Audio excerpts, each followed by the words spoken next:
से लखनऊ से बड़ी खबर मिल रही है। आज महाराष्ट्र दौरे पर रहेंगे अखिलेश यादव। इंडिया अलायंस की बैठक में होंगे शामिल। अखिलेश महाराष्ट्र के नेताओं से सीट बंटवारे पर करेंगे चर्चा। गठबंधन में आई रार की अटकलों पर लगेगा विराम। एनसीपी, शरद गुट, शिवसेना और कांग्रेस के नेता रहेंगे मौजूद।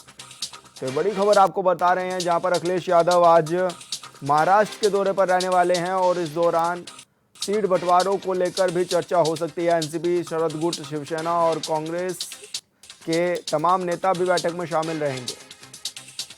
तो बड़ी खबर आपको लखनऊ से बता रहे हैं, जहां पर आज महाराष्ट्र के दौरे पर रहेंगे अखिलेश यादव।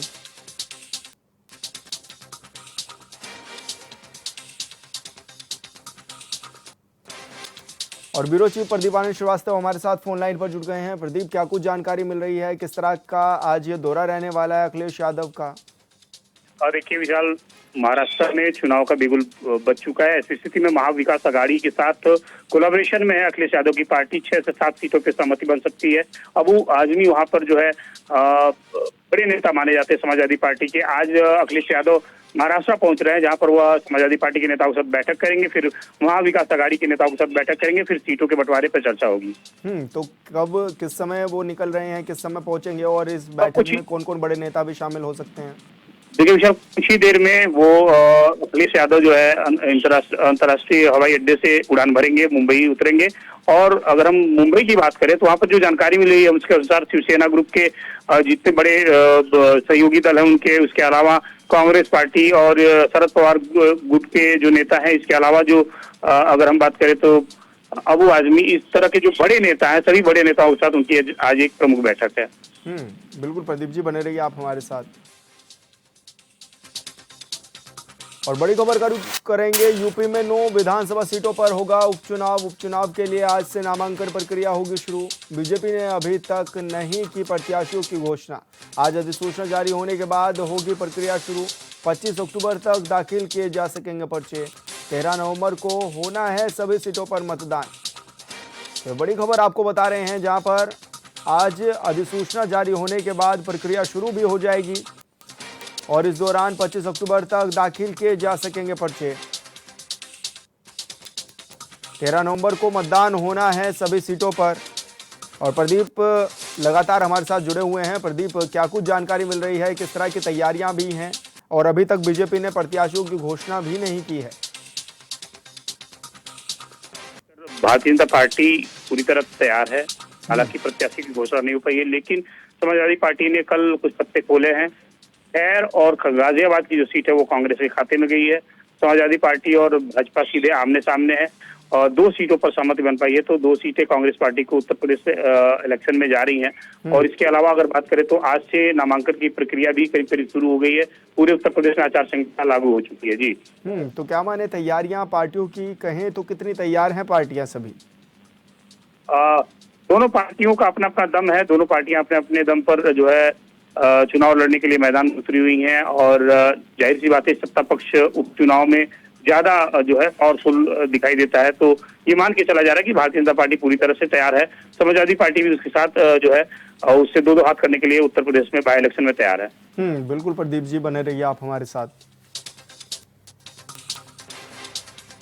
और लखनऊ से बड़ी खबर, त्योहारों में लापरवाह अफसरों पर गिर सकती है गाज। सांप्रदायिकता बिगाड़ने वाली घटनाएं होने पर होगी कार्रवाई। डीजीपी ने बहराइच समेत कई जिलों की मांगी थी रिपोर्ट। गोरखपुर, प्रयागराज, वाराणसी जोन के एडीजी ने सौंपी है रिपोर्ट। लापरवाह अफसरों की जांच के बाद होगी कार्रवाई।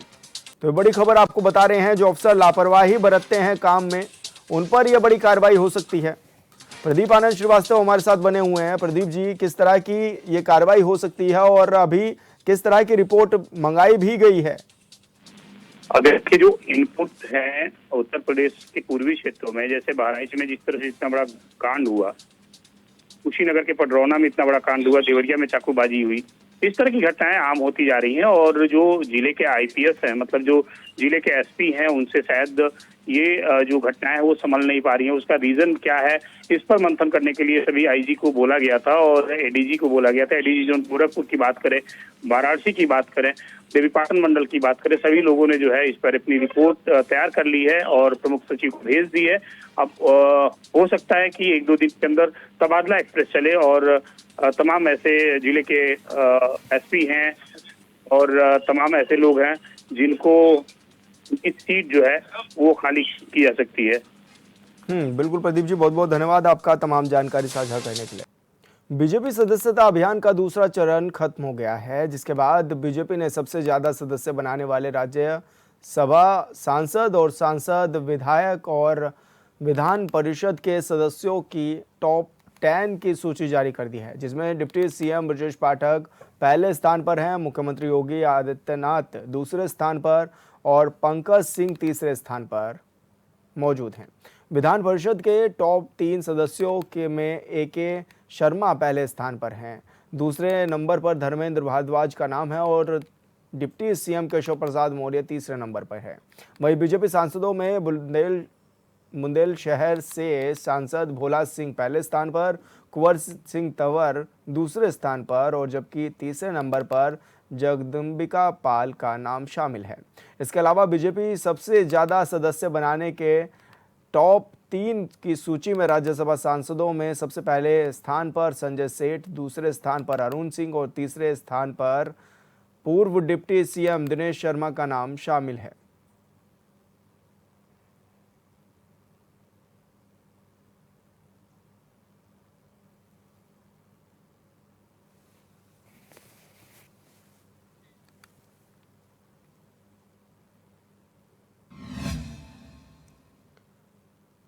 रामपुर में अपना दल पार्टी के कैबिनेट मंत्री आशीष पटेल ने यूपी की 10 सीटों पर होने वाले उपचुनाव को लेकर बड़ा बयान दिया है।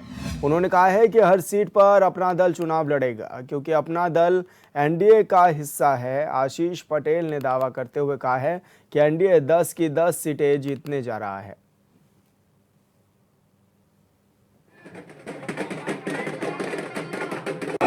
श्रद्धापूर्वक नमन करता हूँ और आप देख रहे हैं किस प्रकार से रामपुर के कोने कोने से ये भीड़ इकट्ठा है डॉक्टर पटेल को पुण्य तिथि के अवसर पर उनको श्रद्धा सुमन अर्पित करने के लिए। मैं पूरी जनमानस का हृदय से आभार व्यक्त करता हूँ और डॉक्टर पटेल के दिखाए हुए रास्ते पर चलते हुए आपने देखा कि हमने इस रामपुर जिले की स्वार की सीट जीती और आज पार्टी उत्तर प्रदेश में तीसरे नंबर की पार्टी है और निश्चित तौर पे डॉक्टर पटेल के आशीर्वाद से पार्टी दिनों दिन प्रगति कर रही है। मैं पुनः उनको नमन करते हुए उनको श्रद्धा सुमन अर्पित करता हूं। बलिया के पुलिस अधीक्षक इन दिनों एक्शन मोड में हैं। एसपी के काम में लापरवाही और अनुशासनहीनता के आरोप में हल्दी थाना के थानाध्यक्ष और जापलीगंज के चौकी इंचार्ज को तत्काल प्रभाव से निलंबित कर दिया गया है। साथ ही सिविल लाइन चौकी पर तैनात मिथिलेश कुमार को हल्दी थाने की कमान सौंपी गई है।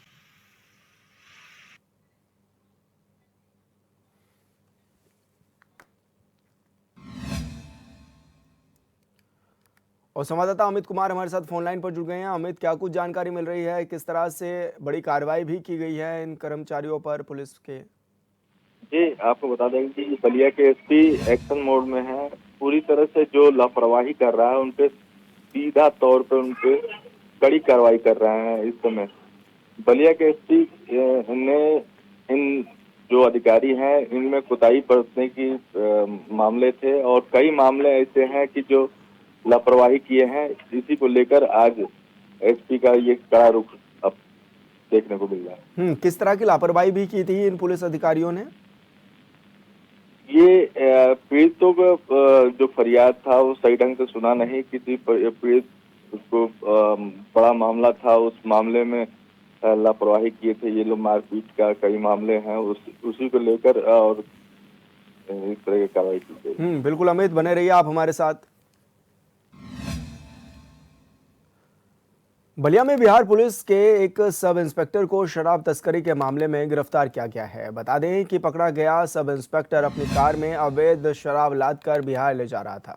वहीं चेकिंग के दौरान पुलिस ने उसे शहर कोतवाली क्षेत्र के जमुआ बंधे से गिरफ्तार कर लिया है, जिसके पास से 121 लीटर अवैध शराब बरामद की गई है।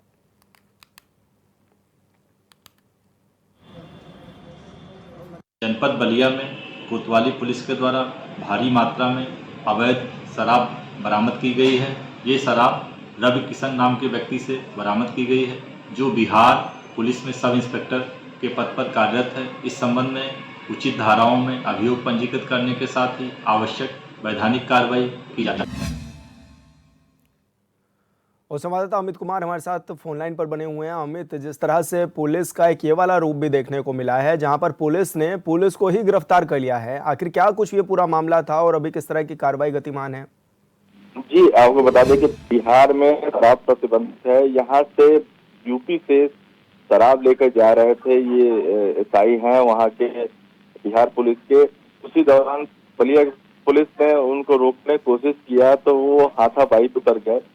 देखते हुए पुलिस ने उनको गिरफ्तार किया और उनकी गिरफ्तारी के बाद उनको चालान किया है और उनको गिरफ्तार करके जेल भेजा। तो ऐसे ये कितनी बड़ी संख्या में जो शराब का जखीरा है वो लेकर के रवाना हुए थे यूपी से? जी, आपको बता दें कि जो गाड़ी है उसी के अंदर सूटकेस थे। सूटकेस के अंदर ही शराब और तमाम तरह के मादक पदार्थ रखे गए थे और जिसको लेकर ये जाने की कोशिश कर रहे थे। और अब उनके गाड़ी पे पुलिस लिखा था, लेकिन पुलिस लिखने के बाद पुलिस को सूत्र मिला था कि इस गाड़ी में कुछ ना कुछ है ऐसा चीज जो छिपा के लेके जा रहे हैं। बिल्कुल अमित, बहुत बहुत शुक्रिया आपका तमाम जानकारी साझा करने के लिए।